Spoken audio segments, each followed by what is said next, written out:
How can you use tools from psychological science to have a better year in 2024?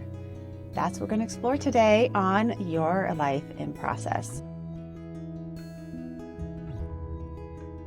Happy New Year. I'm sitting in my little therapy office. If you watch this on YouTube, you can get a sense of this redwood building. It heats up like a sauna in summer. I got to keep all the doors open. And in the wintertime, it gets super cozy. It backs up right against a creek that only flows in the winter. And when there's a quiet moment in therapy, you can hear that soothing sound of a creek. When I moved into this office, my husband and I put the couch on every single wall of this room. And I sat in each position and looked out and thought, okay, what would it be like to be a client to come in here and have a problem? How would it feel like in a first session if I were to sit here? And the place that I decided to put the couch is right behind me, because when you look out, it looks out over doors that I can open up and onto a path. And I've talked about really about this metaphor of a path, that paths have a direction to go, but they also have freedom to move and the flexibility and the sense of hope that we're headed somewhere. As we're headed into the new year, I've been thinking about paths in this way with where is it that we want to go? What have we learned so far? And how can we take it into 2024 to make it a little bit better? We are stressed out. I follow the APA Stress in America survey that looks at Americans over the past year, how we're doing on a number of different variables.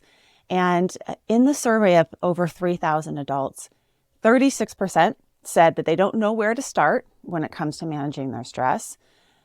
33% said that they feel completely stressed out no matter what they do. And over a quarter of Americans said that their stress levels are so high that it's impacting their daily functioning. We know that contextual factors play a huge role in your stress. If you are from an oppressed or marginalized group, if you're a single parent, if you have financial difficulties, you are going to have higher levels of stress if you're experiencing trauma or chronic illness. And there is so much research now showing that there are some inner resources and ways in which we can be in response to stress, in response to life's challenges, that can help us navigate it better. So I mentioned that the couch behind me is where my client sits looking out over the path, but the spot where I sit has a completely different view. When I sit in my chair, my therapy chair, I look out over oak trees. And I think of oak trees as the perfect living example of fortitude and flexibility. This combination of fortitude, strength. They have these waxy leaves and this thick, rugged bark that protects them from fire. If you go around my neighborhood, you will see lots of thriving oaks that also have fire burns in them. Just like humans, we all have these scars that don't necessarily go away, but we can grow up with them, right? And sometimes they show. And then these oaks are also super adaptable. In Santa Barbara, it's illegal to cut down an oak over a certain size. So people have built their buildings, kind of in and amongst the oak trees. And you'll see these oaks, which can live up to 500 years, growing up and around buildings, just really adapting to the spaces that they're in. And as a result, they're not the best looking all of the time. They're not the prettiest of trees, but I see them as the wisest of trees. Sometimes I'll be in a really tense session with a client, and then all of a sudden we'll hear a squirrel scurry up across the roof and then jump onto the oak tree that's right behind me, and it breaks the tension. Oaks are so part of the ecosystem here. They hold the land in place. They create the leaf litter that supports the microbiome of our soil. And they offer these acorns that are collected by squirrels, but were also collected by the Chumash, who are the native people of this land. So in 2024, I want you to be wise, have fortitude and strength, as well as adaptability, like an oak. And we're going to be doing some fun things together on this podcast. There's some changes coming your way.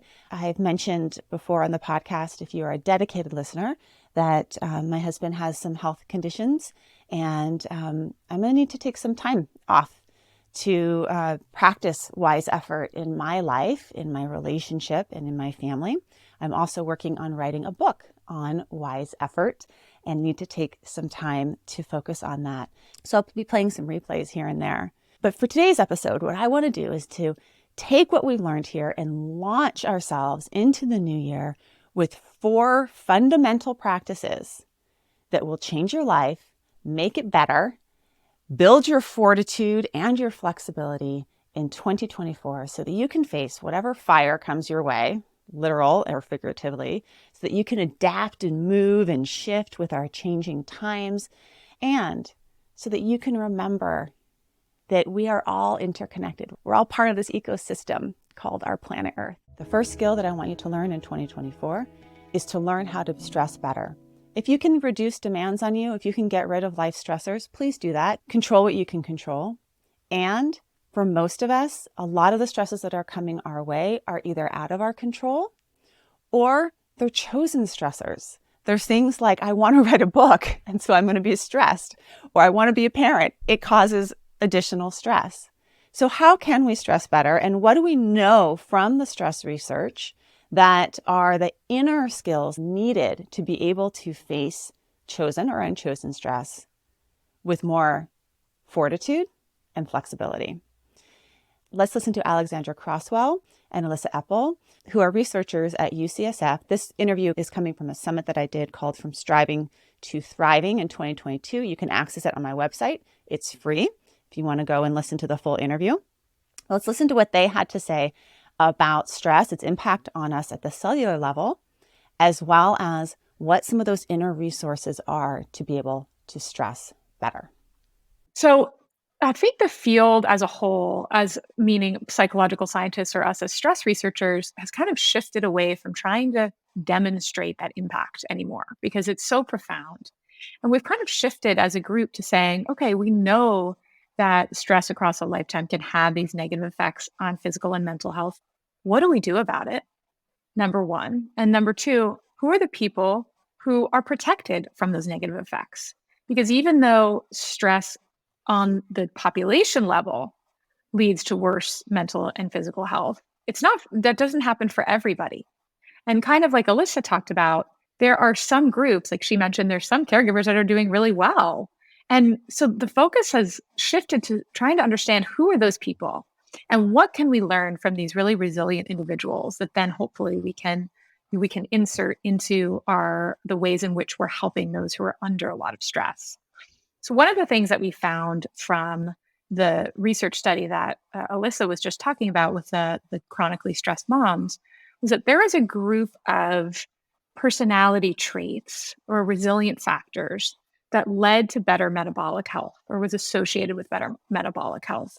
And one of the kind of novel pieces of science that we created from this study was showing that self-acceptance was one of the things that was associated with better insulin regulation. And so self-acceptance being this idea of, can you accept the negative emotions that you experience by being a caregiver? Can you accept difficult parts of your own experience and the situation that you're in? And for those that said, yes, I can, I really have a level of acceptance of myself and the circumstance, those are the ones for whom we saw better metabolic health.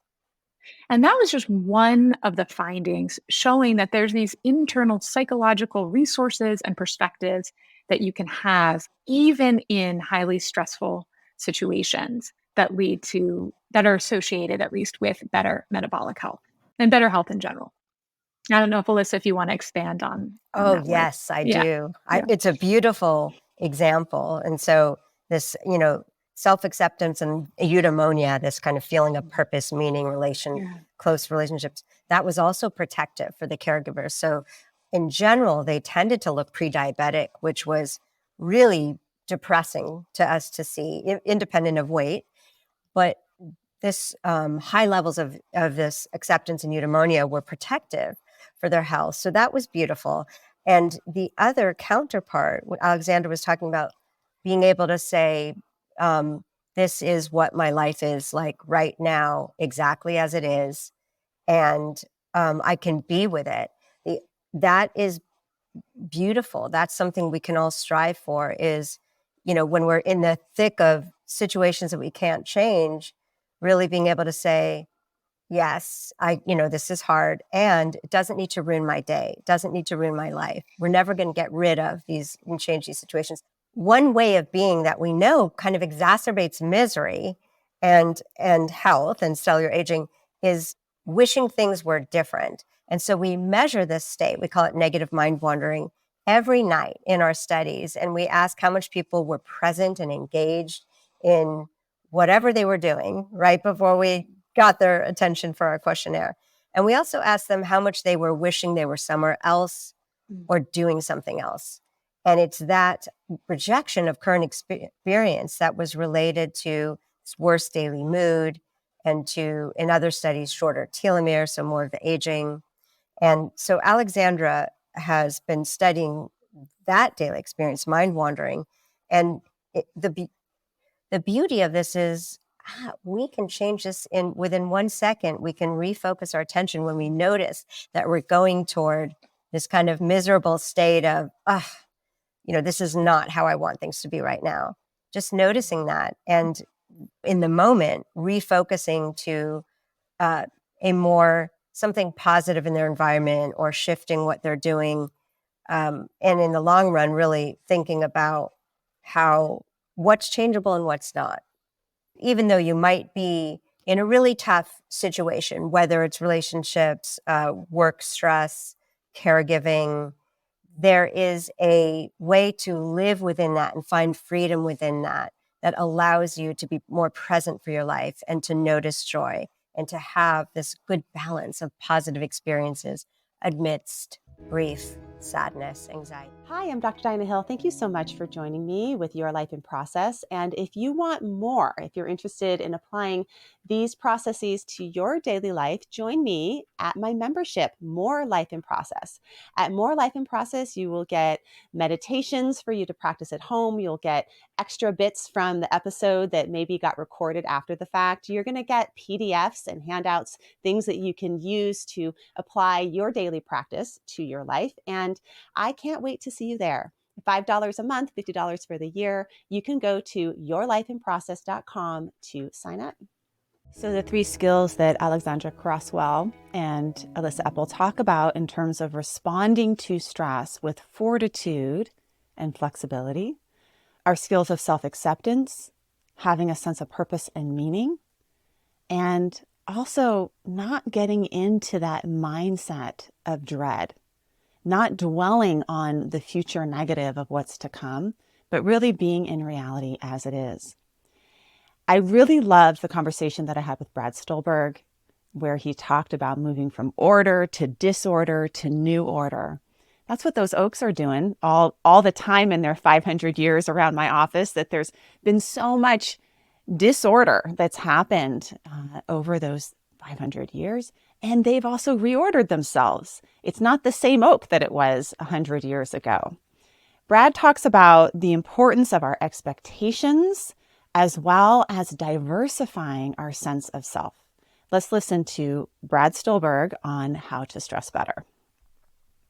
So psychologists have this offhand equation that you're probably familiar with, that our happiness or our mood at any given point of time is a function of our reality minus our expectations.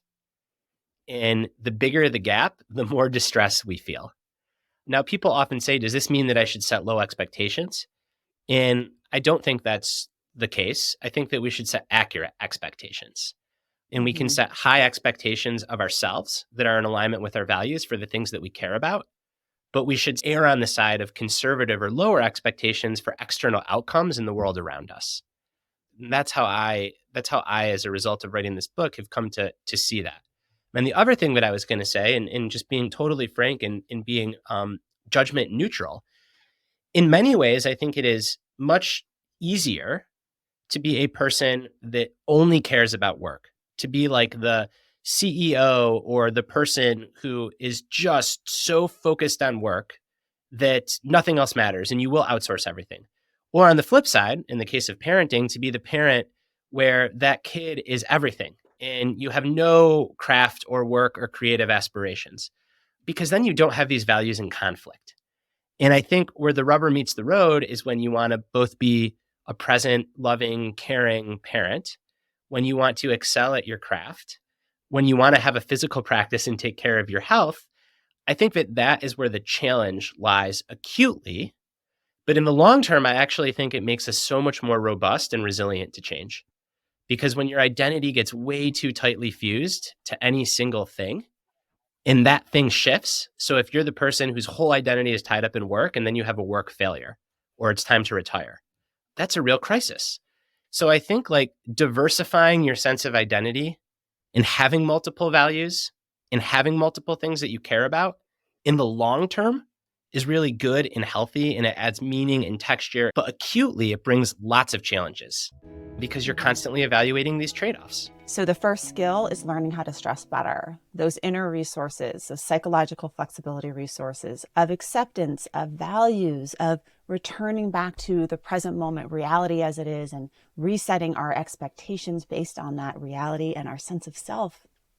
And then the next thing that I think will make your 2024 so much better is if you reset your dopamine balance. We are cacti living in a rainforest of dopamine, according to Anna Lembke, who is a chief psychiatrist at Stanford University. And I've interviewed her a couple times. I went back in my archives of an interview that I did for the From Striving to Thriving Summit. I haven't played this interview on this podcast, but in that interview, she talks about our dopamine balance, how it becomes out of balance because of the number of things that are overstimulating our brain's reward system, and then what we need to do to rebalance it. So let's first listen to Anna Lembke on what's happening to all of us in terms of our brains and our dopamine systems.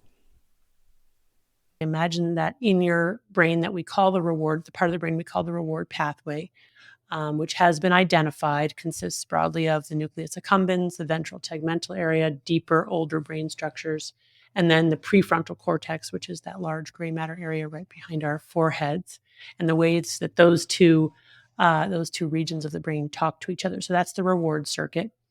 And that's essentially where we are processing pleasure and pain. So imagine that in your brain, there's a balance like a teeter-totter in a kid's playground, and that balance represents metaphorically how we are processing reward, how we are processing pleasure and pain. And basically, they work like opposite sides of a balance. So when we experience pleasure, it tips one way. When we experience pain, it tips another. But there are certain rules governing this balance. And the first and most important is that the balance wants to remain level, or what neuroscientists call homeostasis. So that with any deviation from neutrality, whether to the pleasure side or to the pain side, our brains will work very hard to restore a level balance. So for example, when I do something that's pleasurable for me, like I watch a YouTube video, I get a little release of dopamine in my brain's reward pathway, and my balance tilts to the side of pleasure. But no sooner has that happened than my brain will adapt to that increased dopamine by downregulating my own dopamine transmission and my own dopamine production, not just to baseline levels, but actually below baseline. And that's called neuroadaptation. And I like to imagine that as these little neuroadaptation gremlins hopping on the pain side of the balance to bring it level again. But the thing about the gremlins is they actually like it on the balance. So they don't get off as soon as the balance is level. They stay on until it's tilted an equal and opposite amount to the side of pain. And that's the come down, the after effect, the hangover, or in my case, that desire to want to watch another YouTube video even before the first YouTube video is over. I'm already in my mind thinking about, consciously or otherwise, what I'm going to watch after this. Now, if we wait long enough, and sometimes it's just a matter of moments, sometimes it's a matter of hours or days, those gremlins hop off and homeostasis is restored. But the key lesson here is that for every pleasure, we pay a price, and that price is its equal and opposite, some form of pain, physical or mental. And that is essentially the way that homeostasis is restored. And that's important because, first of all, it's good to be aware that on some level we are paying a price for these intoxicants, large and small. But it's also essential to understanding how we then become addicted. Because the second rule of the balance is that with repeated exposure to the same or similar reinforcing stimulus, that initial response to pleasure gets weaker and shorter, but that after response gets stronger and longer. In other words, the gremlins multiply. And if we continue to consume highly reinforcing drugs and behaviors over very long periods of time, we end up with enough gremlins on the pain side of the balance to fill this whole room. And now we are in addicted brain. And what that means is that now we're in a place where we've essentially reset our reward thresholds. Now we need to use very large, very potent forms of our drug, not to feel good, but just to feel normal and level the balance.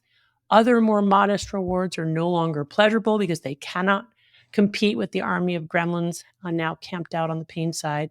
And when we're not using, we're walking around with a balance tilted to the side of pain, experiencing the universal symptoms of withdrawal from any addictive substance, which are anxiety, irritability, insomnia, dysphoria, craving. You don't have to have an addiction for your dopamine system to be off kilter in this way.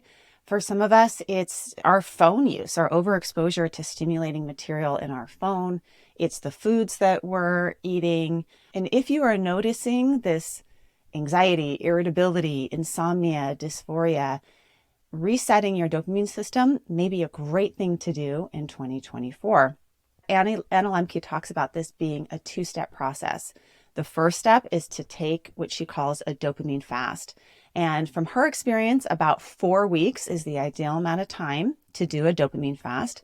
Think about the substances. And when we're talking about substances, it can be anything from YouTube to dating apps, to vaping, to romance novels, is what she was addicted to, that is causing that dopamine spike and then the dip that comes after it. Taking a 4-week break.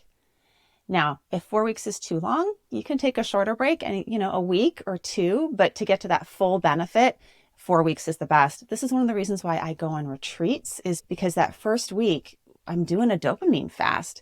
And you'll even notice often early on in retreats, the first 3 days of retreat, people are crawling out of their skin. They're irritable. They hate it. They want to go home. And then usually by day 4 or so, people start feeling a little bit better. If you have a severe addiction, it's not going to be day 4. It may be by the second week that you start to feel a little bit better. So it sort of depends on how dysregulated your dopamine system is. So take a dopamine fast. Let's listen to Anna Lembke on that. So, for about the past 20 years, my practice has shifted away from prescribing antidepressants or anxiolytics, or even, frankly, psychotherapy per se, to people who are presenting to my office with anxiety, irritability, depression, insomnia, and instead doing a very careful screening about their consumption of these highly reinforcing drugs and behaviors, and extrapolating from that the possibility that what may be actually causing their symptoms is that they're in this dopamine deficit state, that through repeated exposure to reinforcing drugs and behaviors, they've actually reset their reward threshold, and that what we need to do is to get their body to begin to start manufacturing their own dopamine again. So the sort of core of this early intervention is to do a dopamine fast or an abstinence trial. And typically, I'll ask people to do it for 4 weeks. Why 4 weeks? Because there are data showing that 2 weeks is not enough. And we see that clinically. When we first remove our drug of choice, as you did by putting away your smartphone, that balance slams to the side of pain and we experience all those physical and emotional signs and symptoms of withdrawal. And as you experienced, and as I did too, when I quit reading romance novels, it can be really quite shockingly pronounced. A lot of anxiety, a lot of irritability, even physical symptoms from behavioral addictions, which is not something that I think a lot of people expect or think about, but people actually getting stomach cramps, sweating, getting kind of like, shakes and dizziness, all kinds of physical symptoms. And then slowly letting kind of those gremlins hop off, let homeostasis be restored. Again, it usually takes about 3 to 4 weeks.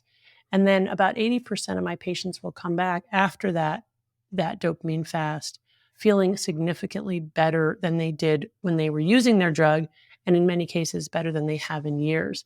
And so then the discussion becomes, okay, you feel so much better, what next?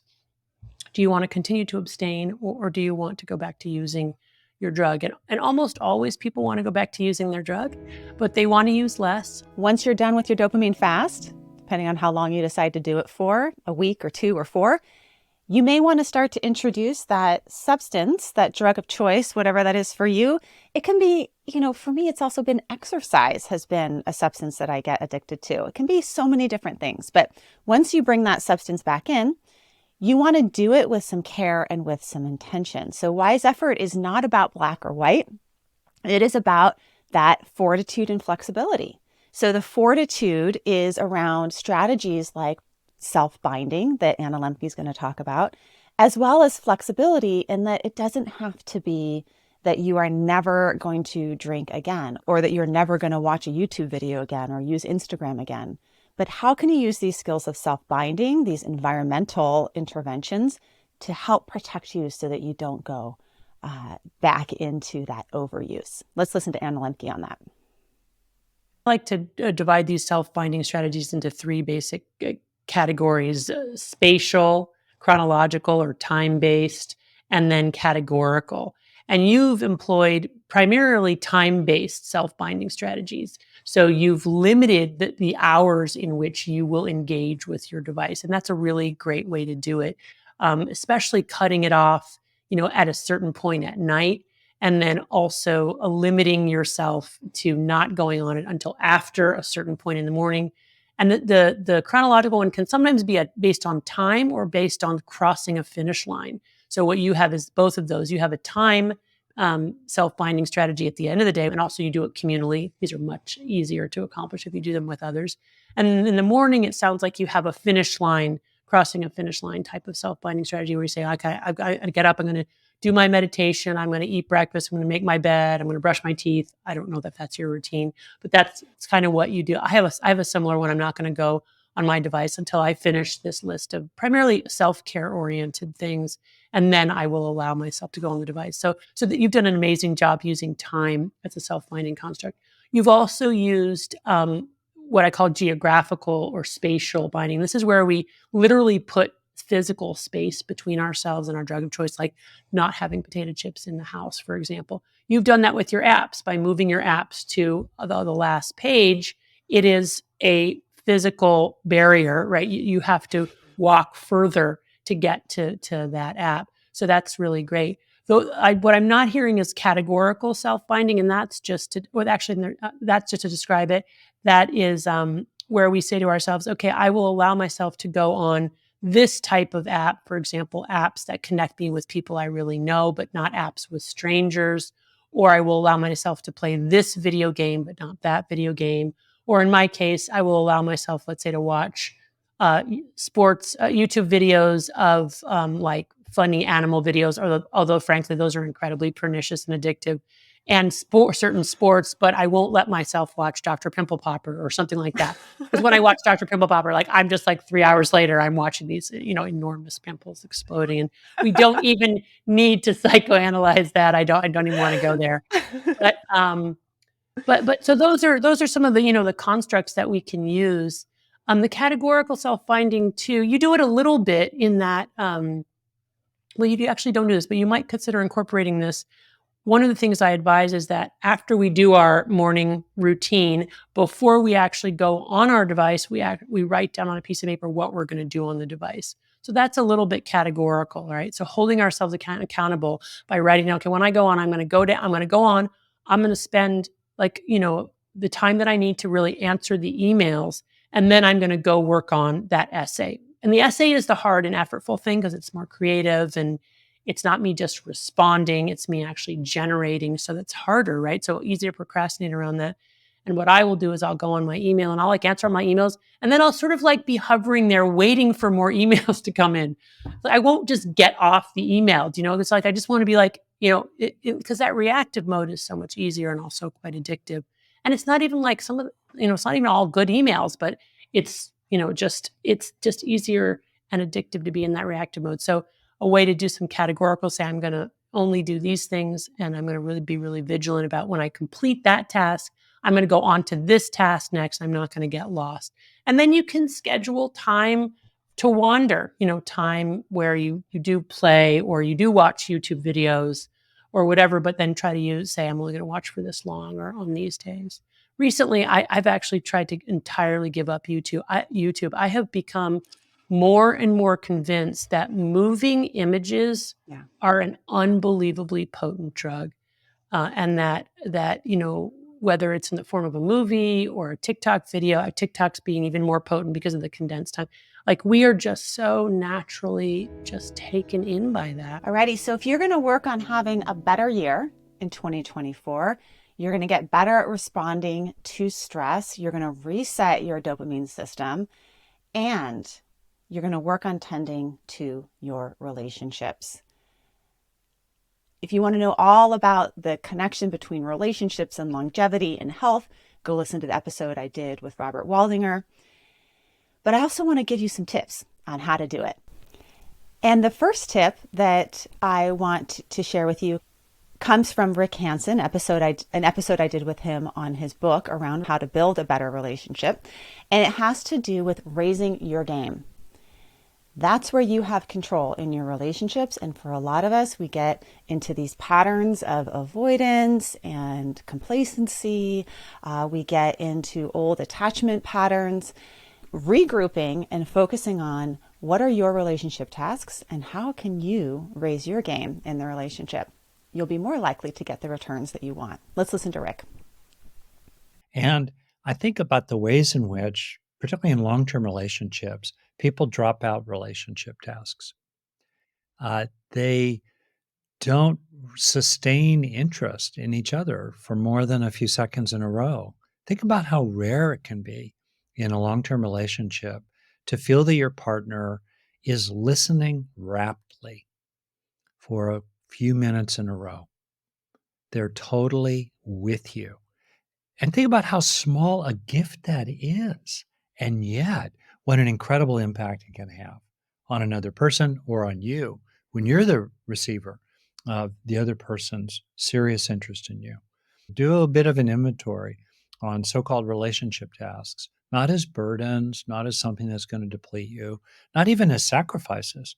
They're just kind of gifts. But also in terms of, if you're at all motivated in this way, what kind of a partner do you want to be? One of the things I talk about in the book is unilateral virtue, the 80-20 rule, where sure, spend 20% of your attention on getting them to do better.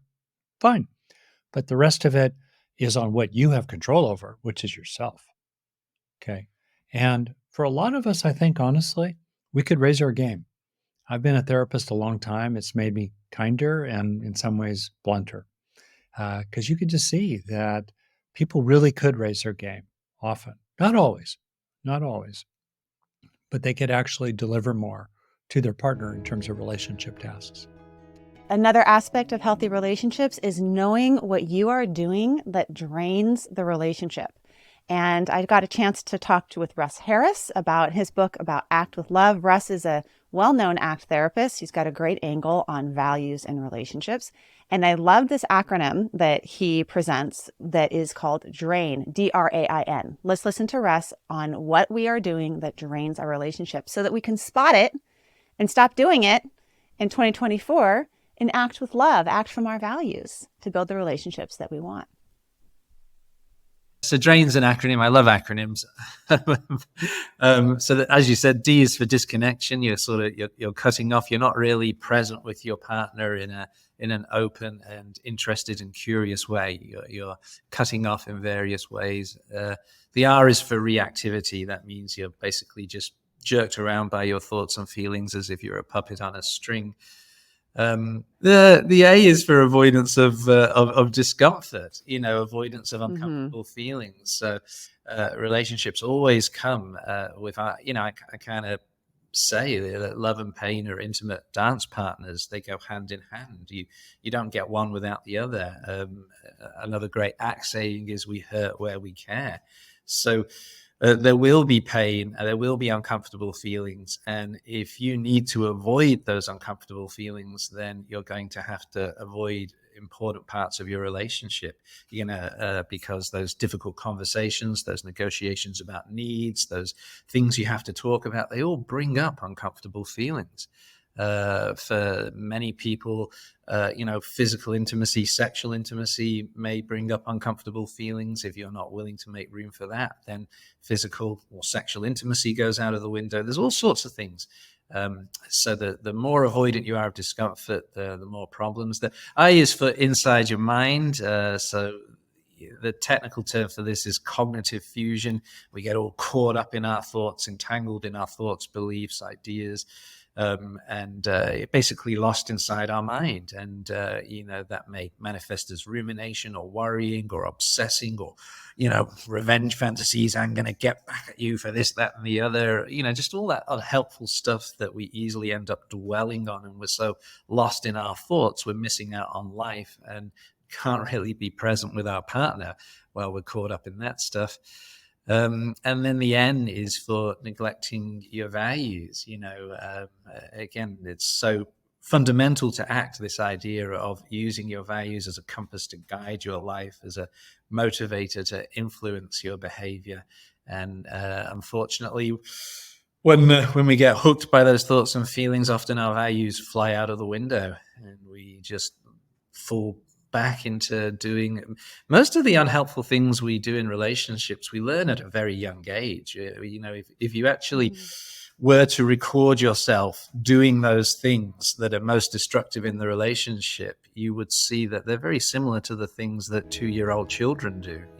I introduced a new style into the podcast this year, which had to do with doing real plays where I demonstrated certain skills or therapists demonstrated skills on me. And then I also had some interviews with folks that I think are just living examples, models of wise effort. And if there was any thread in those interviews, it was relationships were such a central part to how they lived with fortitude and flexibility, how they adapted to significant stressors in their life. So the next little tidbit on relationships that I want to share with you comes from the conversation that I had with war refugee and therapist Dalia Sarkis. She shared about her experience of growing up in the 3 Iraqi wars and what were the things that helped her survive and thrive and be able to move to the United States and to build this career that she's built and overcome such tremendous challenges. The story that she told around her mom was the thing that stuck with me.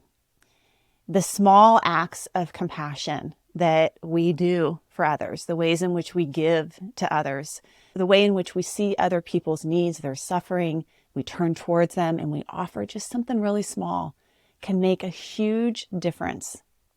So in this little bit, Dalia is going to share about her mom and the things that she did during those days of wartime and the small compassionate acts of mothering that she did for Dalia and her brother.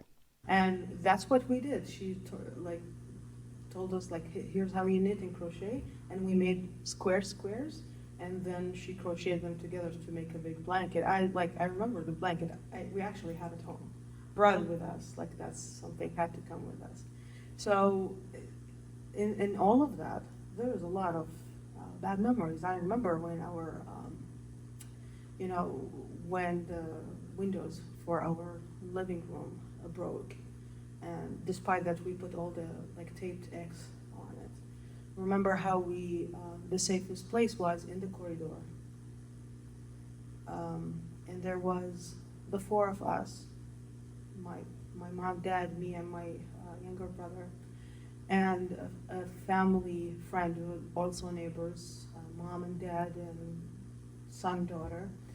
And our neighbor is a man and his wife and their adult son. He was in dental school.